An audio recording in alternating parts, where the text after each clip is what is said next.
চাকরি ফিরে পাচ্ছেন না, এ কথা শুনেই হার্ট অ্যাটাকে প্রাণ হারিয়েছেন চাকরিচ্যুত পুলিশ সদস্য এএসআই মিজান।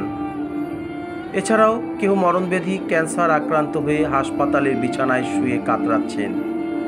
জীবিকার সন্ধানে কেউ অটোরিকশা চালাচ্ছেন, কেউ আবার ফেরি করে পানি বিক্রি করেন, কেউ কেউ প্যাডেল চালিত রিক্সা চালান। এরকম অগণিত পুলিশ সদস্যর বাড়িতে চলছে মানবেতর জীবনযাপন। বিগত স্বৈরাচারী হাসিনা সরকারের আমলে বৈষম্যের শিকার হয়ে স্বৈরাচারীর দোসর ঊর্ধ্বতন পুলিশ কর্মকর্তা বেনজির হাবিব বিপ্লব কুমারদের রোষানলে পড়ে 2 সহস্রাধিক পুলিশ সদস্যকে বিভিন্ন অজুহাতে চাকরিচ্যুত হতে হয়। এসব ভুক্তভোগী পুলিশ সদস্যরা ছাত্র জনতার 24-এর গণ অভ্যুত্থানের পর চাকরিতে পুনর্বহালের দাবি জানান। তাদের দাবিতে সাড়া দিয়ে অন্তর্বর্তীকালীন সরকারের স্বরাষ্ট্র উপদেষ্টা ব্রিগেডিয়ার সাখাওয়াত হোসেন তৎকালীন পুলিশের আইজিপি বরাবর এসব চাকরিচ্যুত পুলিশ সদস্যদেরকে যথাযথ নিয়মে আবেদন করার নির্দেশ দেন। সেই নির্দেশনা মোতাবেক 2 সহস্রাধিক পুলিশ সদস্য আবেদন করার পরেও প্রায় 3 মাস অতিবাহিত হলেও সংশ্লিষ্ট কর্তৃপক্ষ তাদের বিষয়ে এখনও কোনো কুল কিনারা করতে পারেনি। চাকরি ফিরে পাওয়ার আশায় প্রশাসনিক দীর্ঘসূত্রতার মাঝেই দুশ্চিন্তায় চট্টগ্রামে সিএনজি চালানোর সময় স্ট্রোক করে মারা যান এএসআই মিজান। চট্টগ্রাম থেকে তার লাশ গ্রামের বাড়ি শেরপুরে নেয়ার মতো টাকাও ছিল না পরিবারের লোকজনের হাতে। পরে চাকরিচ্যুত অন্যান্য পুলিশ সদস্যদের তোলা চাঁদার টাকায় তার লাশ গ্রামে নিয়ে দাফন করা হয়। চাকরিচ্যুত কনস্টেবল তরিকুল ইসলাম মরণব্যাধি ক্যান্সারে আক্রান্ত হয়ে খুলনায় একটি হাসপাতালে চিকিৎসাধীন আছেন। টাকার অভাবে সুচিকিৎসা করাতে পারেন না। ঢাকা জেলার সাভার থানায় কর্মরত ছিলেন এসআই আমিনুল ইসলাম। তিনি জানান, স্ট্রোকজনিত কারণে আমার বাম সাইড প্যারালাইজড হয়ে যায়। ঢাকা মেডিকেল কলেজ হাসপাতালে ভর্তি ছিলাম। চিকিৎসার খরচ বহন না করতে পেরে বর্তমানে বাসায় আছি। কনস্টেবল রাশিদুল ইসলাম একজন চাকরিচ্যুত পুলিশ সদস্য। তার সর্বশেষ কর্মস্থল ছিল ডিএমপিতে। চাকরি হারিয়ে বর্তমানে রিক্সা চালিয়ে দিন কাটাচ্ছেন তিনি। ভুক্তভোগী এসব পুলিশ সদস্যরা বলেন, পুলিশের চাকরিটা এমনই একটা চাকরি যে কেউ যদি চাকরিচ্যুত হন তাহলে তার পারিবারিক সামাজিক অবস্থান এতটাই নিচু হয়ে যায় যে অন্য কোনো চাকরি তার কপালে জোটে না। চাকরি হারানো 2 সহস্রাধিক পুলিশ সদস্য বছরের পর বছর চাকরি ফেরত পাওয়ার আশায় আদালতের দ্বারে দ্বারে ঘুরতে ঘুরতে মামলা চালাতে চালাতে সহায় সম্বলহীন হয়ে পড়েছে। বর্তমানে তারা মানবেতর জীবনযাপন করছেন।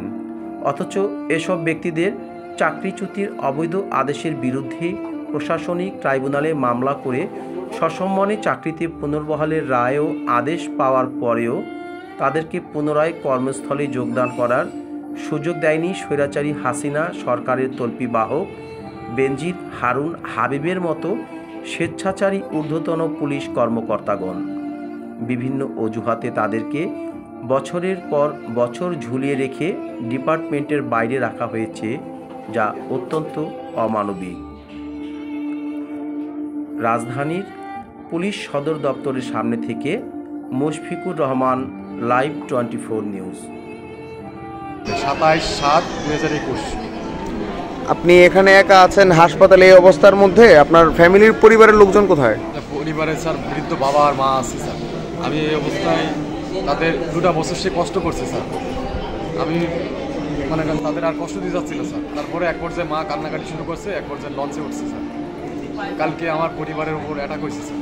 আমি হাসপাতালে এই পা পছন্দ নিয়ে বসছি, ওরা দুর্নীতিরা জানিয়ে গেছে যে আমি পছন্দ নিয়ে ধরেছি আমার ভাই। পরে আমার জায়গা দুর্নীতিকে উচ্ছেদ করে দেওয়ার জন্য স্যার এরকমভাবে সাতনশীল লোক আমার বিরুদ্ধে বাবা মার গায়ে হাত তুলছে স্যার। আপনি হাসপাতালে ভর্তি আছেন কতদিন ধরে? স্যার আমি হাসপাতালে ভর্তি আছি 1 মাসের উপরে স্যার। আপনার এই পায়ের জন্য ডাক্তার আপনাকে কি বলেছে? পায়ের জন্য স্যার ডাক্তার বলছে আমার ইমিডিয়েটলি অপারেশন লাগবে স্যার। পায়ে আঘাত পেয়েছিলেন কিভাবে? স্যার ব্রিজ থেকে ওই চাকরি চলে যাওয়ার পরে স্যার আমি এটা ভালোভাবে মাথায় নিতে পারিনি স্যার। আমি গাড়ি চালাচ্ছিলাম, আমি এখনও ক্যালকুলেট করতে পারি নাই যে আমার চাকরিটা কী জন্য গেল। আমার অপরাধটা কি করলাম না, চুরি ডাকাতি, খেললাম না জুয়া, করলাম না মাদক ব্যবসা, কোনো অন্যায় অপরাধ নেই, পারলাম না ধর্ষণ, যেগুলো গুরুতর অপরাধ, যেগুলো করলে চাকরি যায় স্যার, এগুলো তো আমার নাই স্যার। এইগুলো ক্যালকুলেট করতে গাড়ি চালাচ্ছিলাম, এক পর্যায়ে আমি মেনে নিতে পারিনি স্যার। পরে অ্যাক্সিডেন্ট হয়ে গেছে, আমি জানিই না স্যার। পরে আমার পাটার এই অবস্থা। আপনাকে কি কারণে চাকরিচ্যুত করা হয়েছিল? স্যার ড্রপ টেস্ট করছিল স্যার। এটা কিসের আদেশের বিপ্রেক্ষিতে করেছিল? পুলিশ কোয়ার্টারের আদেশে করছিল স্যার। বলছিল আপনার বিরুদ্ধে কোনো অভিযোগ ছিল? না স্যার, আমাদের বিরুদ্ধে আপনার চাকরিতে কোনো পানিশমেন্ট আছে? না স্যার, চাকরি লাইফে কোনো লোকদণ্ড গুরুদণ্ড নাই স্যার, কোনো পিডি নাই আমার।